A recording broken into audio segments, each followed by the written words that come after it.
Hi, this is Sara Simon. I'm an investigative data reporter with Spotlight PA, and I cover the coronavirus. We've received a lot of questions from our readers about the coronavirus, and so we wanted to provide this video to try to break down a few of these questions. It's important to note we recorded this video in the first few days of August, and our understanding about how the virus is working and about the state's response to it is changing constantly, so things might have changed since we recorded the video. Let's dive in. Is PA returning to the red phase of restrictions?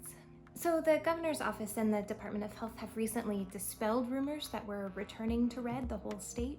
In fact, on July 31st, Governor Wolf even addressed rumors about potential school closures when he tweeted, quote, "I want to be clear, I am not closing school buildings or canceling classes." But really, look, there's still a lot we don't know. The coronavirus is still with us, that we do know. There might not be some kind of sweeping return to red, but we might very well see some kind of specific and targeted restrictions if we can't keep case numbers down. Next question. Do we know what is contributing to the rise of coronavirus cases in PA? Same here, there's still a lot of questions and potentially a lot of factors. Scientists are still learning every day about how this virus works, but we can kind of walk this backwards if we look at what is known to reduce the risk of spread, right? So 3 things. First, the CDC says it's important to practice social distancing. That's keeping at least 6 feet of distance between other people.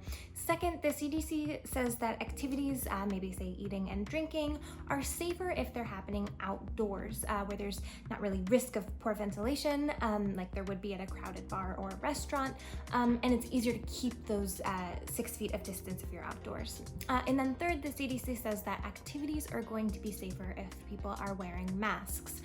So all told, right, take those 3 things and put them together, flip them, and we can probably expect to see cases rising if we're gathering in crowds, if we're in close quarters, particularly indoors, and if we're not wearing masks. Next question. Is the virus mutating? What does that mean? So yes, the virus is mutating, and while that may sound ominous or scary, it's actually to be expected. That's how viruses work. They evolve or change over time. But the big question here is, what does the mutation mean? And scientists don't totally have an answer to that yet. They're still learning. But what's important to note here is that there's no evidence that the virus is less severe than it was in the spring. Are there inaccuracies in the state's COVID-19 data?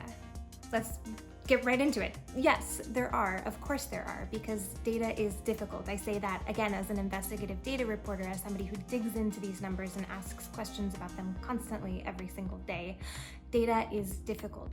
But what's important to note is that, again, as somebody who has been digging into this data, I have not found any evidence that the state is intentionally manipulating the numbers. And then our final question, does wearing a mask really prevent me from getting the virus? So there was, a lot of confusion and mixed messaging at the start of the crisis back in the spring about should we wear masks, should we not? My job is not to tell you what to do, it's to present the facts, what the facts say now, currently, what the CDC knows to be true, and that's that yes, wearing a mask will prevent the respiratory droplets that come out of your mouth when you laugh or you talk or you cough or you sneeze. Wearing a mask will prevent them from getting into the air and potentially spreading to other people. That's how we know this virus is spreading. That's all we've got for now, but we are here to try to help you make sense of Pennsylvania's response to the coronavirus crisis. To learn more, visit spotlightpa.org. Thanks.